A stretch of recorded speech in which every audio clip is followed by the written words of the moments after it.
pulau kompresor ini memang risikonya besar ini. Nah itu kan dengan risiko yang besar, tetap mau?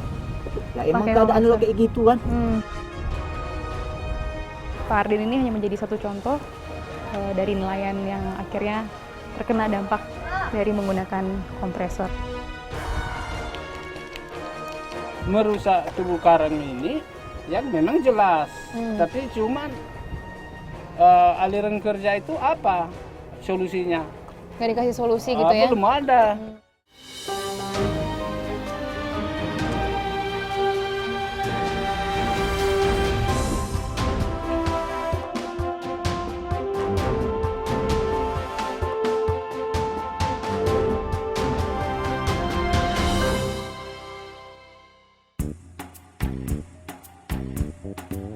Perjalanan tim Indonesiaku kali ini tiba di Provinsi Nanggro, Aceh Darussalam. Jarak sejauh 640 km kami lalui dari ibu kota Banda Aceh hingga ke ujung selatan Provinsi Aceh. Tepatnya di wilayah Kabupaten Aceh Singkil.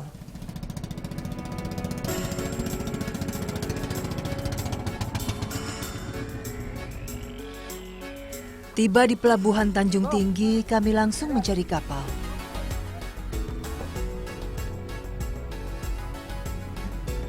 Beruntung, masih ada jadwal kapal penumpang yang berangkat hari ini.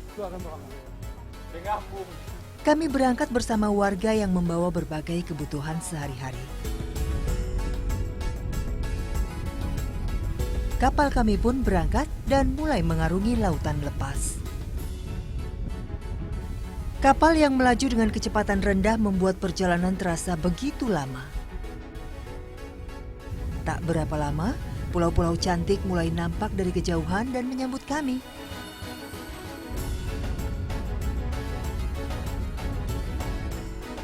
Empat jam perjalanan laut yang cukup melelahkan akhirnya mengantar kami sampai ke Pulau Balai, yang sekaligus menjadi kota kecamatan Kepulauan Banyak.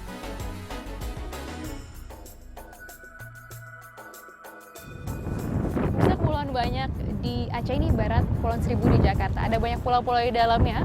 Walaupun sejak bencana tsunami tahun 2004 terjadi pengurangan jumlah pulau dari yang sebelumnya 99, kini hanya tersisa sekitar 63 pulau. Dan sejauh mata memandang indah memang, tapi di balik keindahan ini ternyata masih ada segelintir permasalahan yang dihadapi masyarakat. Ikuti cerita selengkapnya hanya di Indonesiaku.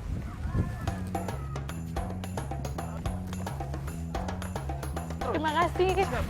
Beberapa becak motor sudah berjajar rapi di pelabuhan menanti kedatangan warga yang datang. Becak ini merupakan transportasi andalan di pulau sehari-hari. Selain untuk penumpang, becak juga digunakan untuk mengangkut barang-barang yang dibawa warga dari darat.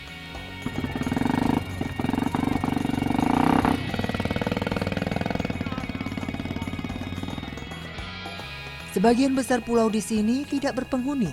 Hanya ada 2 kecamatan dan 3 desa utama yang tersebar di pulau-pulau besar.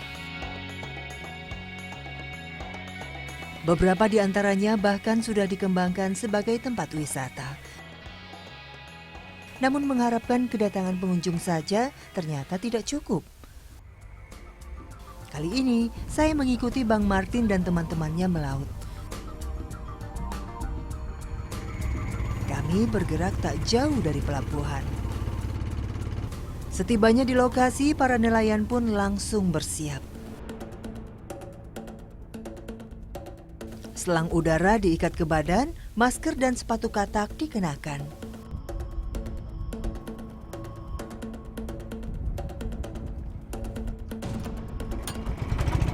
Mesin kompresor dinyalakan, Martin dan Firman pun langsung menceburkan badan ke laut.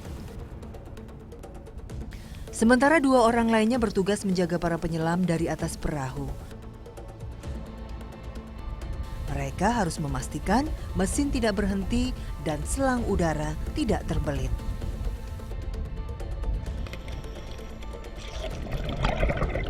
Para nelayan kompresor biasanya menggunakan panah dan kantong jaring sebagai alat penangkap ikan. Bahkan tak jarang mereka hanya menggunakan tangan untuk mengambil berbagai jenis binatang laut lainnya. Ketika Martin beraksi di kedalaman laut, Saya juga hanya bisa ikut menunggu di atas perahu.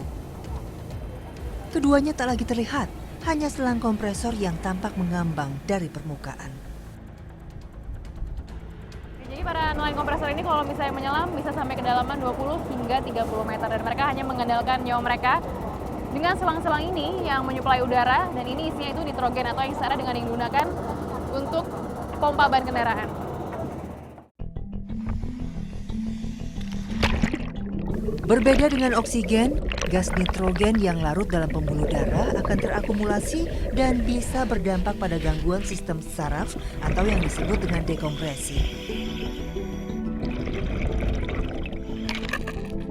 Rusaknya sistem saraf inilah yang bisa mengakibatkan mati rasa, lumpuh, bahkan kematian. Penyelam pun seharusnya memperhitungkan waktu menyelam dan waktu istirahat untuk mengeluarkan kandungan nitrogen dari dalam tubuh. Lebih dari setengah jam berlalu, Martin dan Firman kembali muncul ke permukaan. Beberapa ekor ikan sudah tertancap di panah. Kantong jaring yang dibawa pun kini sudah dipenuhi teripang. Setelah menyetor hasil ke perahu, tanpa istirahat keduanya kembali menyelam menuju dasar laut. Kami kembali menunggu. Sebenarnya, hasil laut dari menyelam lebih banyak dibandingkan harus menggunakan jala. Namun cuaca laut hari ini kurang bersahabat, sehingga jumlah ikan yang didapatkan untuk kedua kalinya juga tidak seberapa. Mencoba peruntungan lain, kami memutuskan untuk bergeser ke titik spot ikan lainnya. Walau berbahaya dan sudah dilarang, Martin mengaku tak punya banyak pilihan. Menangkap ikan menggunakan kompresor adalah cara tercepat untuk mendapatkan pundi-pundi rupiah.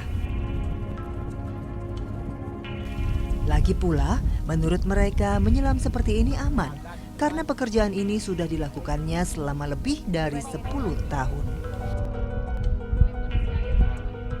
Tapi kalau misalnya pakai kompresor gitu, pernah ada yang ngelarang nggak sih, Bang? Ya pernah kemarin. Nah, jadi itulah masyarakat mendukung biar kompresor ini nggak bisa dihentikan. Nah, karena pekerjaan ini nggak bisa, banyaklah tergantung hidup mereka di kompresor ini. Termasuk abang juga ya? Saya sendiri. Kalau kompresor ini memang risikonya besar ini. Nah itu kan dengan risiko yang besar, tetap mau? Ya emang pakai keadaannya kompresor. kayak gitu kan. Nah, memang harus kayak gitu keadaannya, ya harus kita tempuhlah jalan kayak gitu. Nah, karena kalau pencari yang lain nggak sanggup. Nah, nanti itu banyak lah kayak utang kita nanti di di warung-warung kan.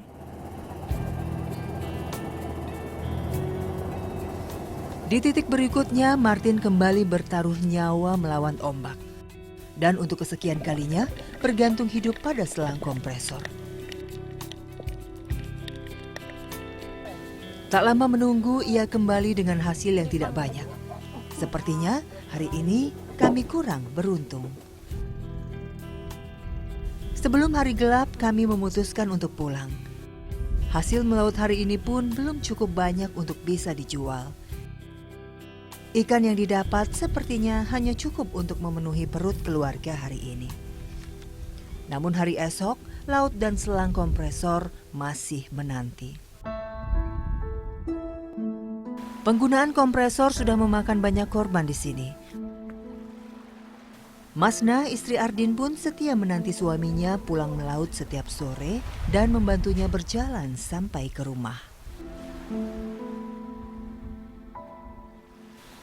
Dari bibir pantai, Ardin berjalan dengan berpegangan di kayu yang sudah dirakit sebagai alat bantu jalan. Kayu ini ia susun sendiri 4 tahun lalu. Ardin menggunakannya sebagai terapi sehari-hari dengan harapan suatu saat kakinya bisa kembali berjalan normal. Namun sekarang kakinya masih seringkali bergetar saat menyentuh tanah. Di tahun 2013 lalu, Ardin sudah menjadi nelayan kompresor selama lebih dari 10 tahun sebelum akhirnya kejadian naas menimpa dirinya saat menyelam ke dasar laut.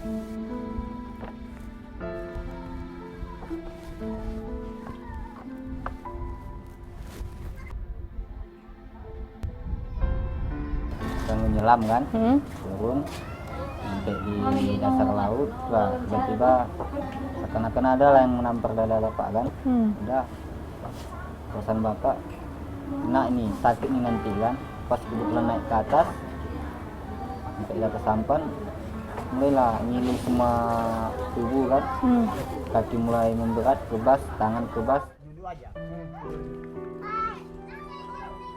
Di tahun pertama, kondisi badan Ardin lumpuh total. Ia bahkan harus bergantungan pada istrinya untuk berbagai kegiatan sehari-hari. Barulah sejak tahun berikutnya, bapak dua anak ini mulai melatih kembali saraf motorik tangan dan kakinya supaya bisa pulih kembali. Sejak menjadi lumpuh akibat penggunaan kompresor, penghasilan Ardin memang berkurang jauh. Namun, segala upaya tetap dilakukan untuk bisa menghidupi keluarganya meski dalam keterbatasan. Yang paling parah katanya. Ia hanya berharap para nelayan lain di Pulau Banyak yang masih mengandalkan kompresor bisa menjadikan kejadian tragis yang menimpanya sebagai pelajaran. Di sini kan masih banyak nih Pak nelayan-nelayan yang pakai kompresor. Itu Bapak ngelihatnya gimana? Khawatirkah mereka mengalami hal yang sama apa? Iya khawatir. Cuma gimana lah kita ngomong kan, maksudnya kita kasih tahu ya kan, sementara kita pun sudah merasakan. Jadi biarkan orang tua aja yang menyadari sendiri, istilahnya mungkin jadi contoh, Jadi pelajaran juga gitu ya. nampak sama kayak saya kan, kayak bapak kayak gini akan mungkin jadi membuat orang itu takut ya kan.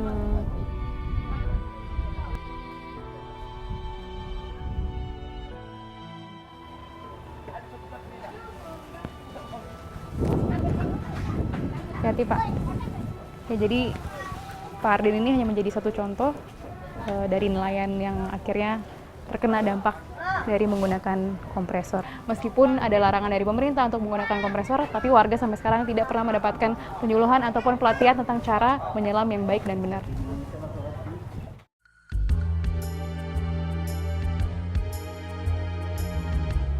Berbagai cara sempat dilakukan pemerintah setempat untuk menyediakan pekerjaan alternatif bagi para nelayan kompresor. Namun, hasil bekerja sebagai kuli bangunan ataupun buruh harian lepas tak seberapa dibandingkan hasil melaut. Profesi mereka yang lama itu pendapatannya mungkin sangat menggiurkan, tetapi dengan profesi yang baru ini ya pendapatannya agak sedikit menurun, tetapi kita dari pemerintah berupaya memberikan penjelasan-penjelasan kepada mereka untuk meninggalkan pekerjaan-pekerjaan yang lama yang bisa membahayakan diri mereka. Jadi sudah banyak bukti-bukti yang mereka lihat sendiri di mata kepala mereka sendiri bahwa pekerjaan yang mereka lakukan itu sangat berisiko terhadap diri mereka dan keluarga mereka nanti apabila ditinggalkan oleh kepala rumah tangga. Masalah penggunaan kompresor untuk melaut sepertinya belum juga menemukan jalan keluar yang tepat. Selama pemerintah tidak bisa menyediakan lapangan pekerjaan yang layak, maka selama itu pula para nelayan harus mempertaruhkan nyawa dan kesehatan mereka pada selang kompresor.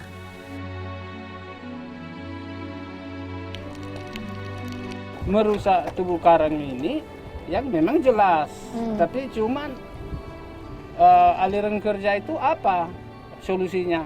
Nggak dikasih solusi gitu ya? Belum ada.